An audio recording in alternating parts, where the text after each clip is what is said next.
ಇವತ್ತು ತುಂಬ ಸರಳವಾದ ವಿಧಾನದಲ್ಲಿ ಆಲೂ ಪರೋಟ ಯಾವ ರೀತಿ ಮಾಡೋದು ಅಂತ ತೋರಿಸ್ತಿದ್ದೀನಿ. ಮೊದಲಿಗೆ ನಾನಿಲ್ಲಿ 1 ಕಪ್ ಆಗುವಷ್ಟು ಗೋಧಿ ಹಿಟ್ಟು ಹಾಕ್ಕೊಂಡಿದ್ದೀನಿ. ಇದು ಸೋಸ್ಕೊಂಡೇ ತೊಗೊಂಡಿದ್ದೀನಿ ನಾನು ಗೋಧಿ ಹಿಟ್ಟು. ಅದ್ರ ಜೊತೆಗೆ ನಾನು 1 ಕಪ್ ಆಗುವಷ್ಟು ಚಿರೋಟಿ ರವೆ ಹಾಕ್ಕೊತಿದ್ದೀನಿ. ಚಿರೋಟಿ ರವೆ ಇಲ್ಲ ಅಂದರೆ ಉಪ್ಪಿಟ್ಟು ರವೆ ಕೂಡ ಹಾಕೋಬೋದು. ಮತ್ತು ಅದೇ ಕಪ್ಪಲ್ಲಿ ಒಂದು ಅರ್ಧ ಕಪ್ ಆಗುವಷ್ಟು ಕಡಲೆ ಹಿಟ್ಟು ಹಾಕ್ಕೊತಿದ್ದೀನಿ. ಇವಾಗ ರುಚಿಗೆ ತಕ್ಕಷ್ಟು ಉಪ್ಪು. ಇವಾಗ ಏನಿಲ್ಲ, ಈ ಎಲ್ಲ ಸಾಮಗ್ರಿ ಸರಿಯಾಗಿ ಒಂದು ಸ್ವಲ್ಪ ಮಿಕ್ಸ್ ಮಾಡ್ಕೊಂಡು ತೊಗೋಬೇಕಾಗುತ್ತೆ. ಅಂದರೆ 1 ಕಪ್ ಗೋಧಿ ಹಿಟ್ಟು, 1 ಕಪ್ ರವೆ, ಅರ್ಧ ಕಪ್ ಆಗುವಷ್ಟು ಕಡಲೆ ಹಿಟ್ಟು ಹಾಕ್ಕೊಂಡಿನಿ. ಇದರಲ್ಲಿ ಕಡಲೆ ಹಿಟ್ಟು ಸ್ಕಿಪ್ ಕೂಡ ಮಾಡ್ಬೋದು. ಕಡಲೆ ಹಿಟ್ಟು ಇದ್ದರೆ ಹಾಕ್ಕೊಳ್ಳಿ, ಅಥವಾ ಒಂದು 2 ಚಮಚ ಹಾಕ್ಕೊಂಡ್ರೆ ಭೀ ನಡೆಯುತ್ತೆ. ಅಥವಾ 2 ಚಮಚ ಕೂಡ ನಿಮಗೆ ಇಷ್ಟ ಇಲ್ಲ ಅಂದರೆ ಕಡಲೆ ಹಿಟ್ಟನ್ನ ಸ್ಕಿಪ್ ಮಾಡ್ಕೊಳ್ಳಿ. 1 ಕಪ್ ಆಗುವಷ್ಟು ರವೆ, 1 ಕಪ್ ಆಗುವಷ್ಟು ಗೋಧಿ ಹಿಟ್ಟು ಹಾಕ್ಕೊಂಡು ಮಿಕ್ಸ್ ಮಾಡ್ಕೊಬೋದು. ಇದು ಇವಾಗ ಏನಿಲ್ಲ, ನೀರು ಹಾಕ್ಕೊಂಡು ಇಡ್ಲಿ ಹಿಟ್ಟು ಯಾವ ರೀತಿ ಇರುತ್ತೆ ಅಲ್ವ, ಆ ರೀತಿ ಇದನ್ನು ನಾನು ಗಂಟಿಲ್ಲಾರ್ದಂಗೆ ಮಿಕ್ಸ್ ಮಾಡ್ಕೋಬೇಕಾಗುತ್ತೆ. ಮೊದಲಿಗೆ ಸ್ವಲ್ಪ ಹಾಕ್ಕೊಳ್ಳಿ ನೀರು. ಇವಾಗ ಸಣ್ಣದಾಗಿ ಕಟ್ ಮಾಡಿದಂತಹ 1 ಈರುಳ್ಳಿ ಮತ್ತು ಸಣ್ಣದಾಗಿ ಕಟ್ ಮಾಡಿದಂತಹ 1 ಟೊಮೆಟೊ ಹಾಕ್ಕೊತಿದ್ದೀನಿ. ಮತ್ತು ಇದು ತುರಿದ ಹಸಿ ಶುಂಠಿ ಇದೆ ಇದು, ಮತ್ತು ಸಣ್ಣದಾಗಿ ಕಟ್ ಮಾಡಿದಂತಹ ಹಸಿ ಕೊತ್ತಂಬರಿ ಸೊಪ್ಪು. ಇವಾಗ ರೆಡ್ ಖಾರದ ಪುಡಿ ಹಾಕ್ಕೊತಿದ್ದೀನಿ. ಖಾರಕ್ಕೆ ಎಷ್ಟು ಬೇಕಾ ಅಷ್ಟು. ನೀವು ಇಲ್ಲಿ ಖಾರದ ಬದಲಾಗಿ ಹಸಿ ಮೆಣಸಿನ್ಕಾಯಿ ಕೂಡ ಹಾಕೋಬೋದು. 2 ಆಲೂಗಡ್ಡೆ ಬೇಯಿಸಿಟ್ಕೊಂಡು ನಾನಿಲ್ಲಿ ಇದು ತುರ್ಕೊಂಡು ಸೇರಿಸ್ತಿದ್ದೀನಿ ಇದರಲ್ಲಿ. ಇಲ್ಲಿ ಎಲ್ಲ ತರಕಾರಿ ನೀವು ಸ್ವಲ್ಪ ಹುರ್ಕೊಂಡು ಕೂಡ ಹಾಕೋಬೋದು. ನಾನು ಸಣ್ಣದಾಗಿ ಕಟ್ ಮಾಡ್ಕೊಂಡು ಹಾಗೆ ಸೇರಿಸ್ತಿದ್ದೀನಿ ಇಲ್ಲಿ.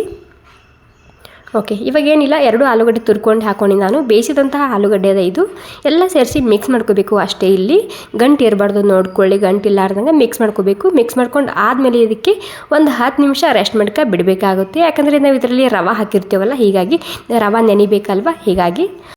ಇವಾಗ ನೋಡಿ 10 ನಿಮಿಷ ಆದಮೇಲೆ ತೋರಿಸ್ತಿದ್ದೀನಿ. ಸ್ವಲ್ಪ ಗಟ್ಟಿಯಾಗಿದೆ ಇದು, ಯಾಕಂದರೆ ರವೆ ಇರುತ್ತೆ ಅಲ್ವ, ನೀರೆಲ್ಲ ಹಿರ್ಕೊಳ್ಳುತ್ತೆ, ಹೀಗಾಗಿ ಸ್ವಲ್ಪ ಗಟ್ಟಿಯಾಗುತ್ತೆ ಇದು. ಇಲ್ಲಿ ಸ್ವಲ್ಪ ಕೊನೆಯಲ್ಲಿ ನಾನು ಅಡುಗೆ ಸೋಡಾ ಹಾಕ್ಕೊತಿದ್ದೀನಿ. ಈ ಅಡುಗೆ ಸೋಡಾ ಇಷ್ಟ ಇಲ್ಲ ಅಂದರೆ ಸ್ಕಿಪ್ ಕೂಡ ಮಾಡ್ಬೋದು, ಹಾಗೆ ಕೂಡ ಮಾಡ್ಕೋಬೋದು ಈ ರೆಸಿಪಿ. ಕೊನೆಯಲ್ಲೇ ಹಾಕ್ಕೊಳ್ಳಿ, ಹಾಕೋದಾದರೆ ಒಂದು ಸ್ವಲ್ಪನೇ.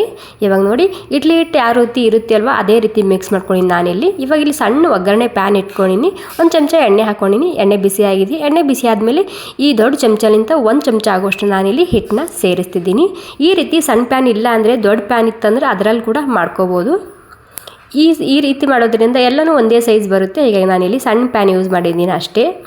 ಓಕೆ ನೋಡಿ, 1 ಚಮಚ ಆಗುವಷ್ಟು ಹಾಕ್ಕೊಂಡಿನಿ. ಜಾಸ್ತಿ ದಪ್ಪ ಕೂಡ ಇರಬಾರ್ದು, ಜಾಸ್ತಿ ತೆಳ್ಳ ಕೂಡ ಇರಬಾರ್ದು. ನೋಡ್ಕೊಂಡು ಹಿಟ್ಟನ್ನ ಹಾಕ್ಕೊಳ್ಳಿ, ಅಥವಾ ನಾವು ಉತ್ತಪ್ಪ ಮಾಡ್ಕೊತೇವಲ್ಲ ಅದೇ ರೀತಿಯಾಗಿರಬೇಕಿದು.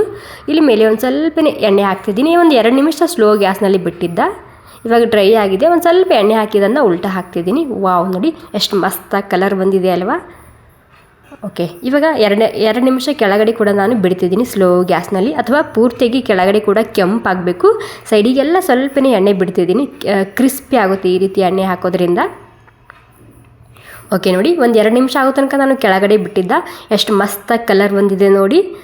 ಸ್ವಲ್ಪನೇ ಹಿಟ್ಟಿನಲ್ಲಿ ಉಪ್ಪು ಖಾರ ಜಾಸ್ತಿ ಹಾಕಿದರೆ ಹಾಗೆ ಕೂಡ ತಿನ್ಬೋದು ಈ ಆಲೂ ಪರೋಟ ನೀವು.